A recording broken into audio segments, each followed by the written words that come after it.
అందరి కొరకును ఎవరాడు మాట్లాడేది విజ్ఞాపనలను ప్రార్థనలను ఎవరెవరి కొరకు చేయమన్నాడు? దేశం కొరకు ప్రార్థన చేయమని చెప్తున్నాడు. మేము ప్రతి శనివారం మన గ్రామం అంతటి కొరకు రోజు చేసే వాళ్ళు ఉన్నారు. ఏ సమస్యలు వచ్చినా సర్దుమణిగి అందరూ ఐక్యంగా నెమ్మదిగా ఉండేటట్టు, పెద్దలను పడిన వారు ఏం పని అయితే చేస్తారో వాళ్ళ పనులు సాగిపోన్నట్టు ఇది దేవుడు మాకు పెట్టినటువంటి బాధ్యత. మరి నేను మొదట ఊరికి వచ్చినప్పుడు నాయన కాయలుగా ఉండే కాలు నొప్పుకొని అనేక సార్లు మన ఇంటికి కూడా వచ్చి ప్రార్థన చేస్తున్నాము. ప్రతి సంవత్సరం మా మధ్యకి వచ్చినారు, చాలా సంతోషము. మీ అందరికీ యేసుప్రభు నామములో వందనాలు. ప్రార్థన చేస్తున్నాం. పరిశుద్ధుడు అయిన మా ప్రేంగులైన మా దేవ, నాయన గ్రామంలో పెద్దలు ఆయన మన దాసులు సుధాకర్ రెడ్డి గారు, వారితో పాటు వారి అనుచరులు సంఘం మధ్యకు క్షేమంగా వచ్చారు. ఆయన ఒకరినొకరు చూడగలిగింది.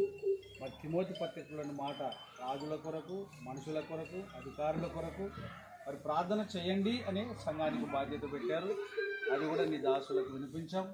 మేమంతా నీ పిల్లలమే, నువ్వు మా దేవుడు.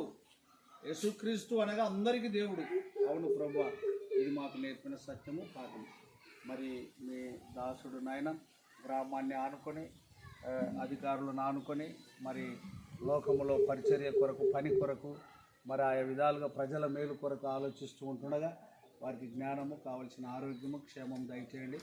మరి రెడ్డి గారి వెనక వచ్చిన అందరినీ కూడా జ్ఞాపకం చేసుకోమని నూతన శుభాకాంక్షలు ఇది మొదలుకొని చివరి ఈ సంవత్సరం వరకు రాకపోకలు, బయటికి వెళ్ళినప్పుడు, లోపలికి వచ్చినప్పుడు, ప్రయాణాల్లో అన్ని విషయాల్లో మీ క్షేమము, కృప చూపుమని, అలాగనే రక్షణను ఆలోచించుటకు మీ దాసులకు అరుణోదయమును ఉదయించు సూర్యుని వలె జ్ఞానం అనుగ్రహించమని మమ్మల్ని తగ్గించుకుంటూ మీ నామమును హెచ్చిస్తూ గ్రామ ప్రజలను, వచ్చిన అధికారులను, పెద్దలందరినీ మీ చేతులకు సమర్పించుకుంటూ యేసయ్య క్రీస్తు పరిశుద్ధ నామంలో అడిగి పొందుకొని ప్రార్థన చేస్తున్నాము తండ్రి. ఆమేన్, ఆమేన్, ఆమేన్. అందరికీ వందనాలు.